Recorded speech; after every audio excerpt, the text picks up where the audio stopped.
এই দুই ভাই দিনে ২-৪ বার করে লড়াই করে। এখন প্রশ্ন হলো কিসের জন্য এরা লড়াই করে? কত শত কোটি, কত হাজার কোটি টাকার সম্পত্তি যে এদের আছে আল্লাহই জানে। মানে বিশাল লড়াই এদের। এবং এদের লড়াইয়ের ঠেলায় চিল্লা-পাল্লা বাসার পরিবেশটাই অন্যরকম হয়ে যায়। তার উপর আবার দুজনেরই স্বভাব আছে সুন্দরভাবে যেখানে সেখানে পিপটি করে দেওয়ার। মাশাআল্লাহ, মাশাআল্লাহ। এতই বজ্জাত ২ টা, কি বলবো আমি আর। খাবার যে খাবে একে অপরের প্লেট থেকে খাবার খাবে, যে কোনো একজন আরেকজনের খাবার চুরি করবে।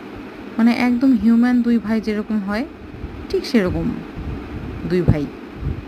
একেবারে ২ ডন বাসার, দুষ্টুর দল।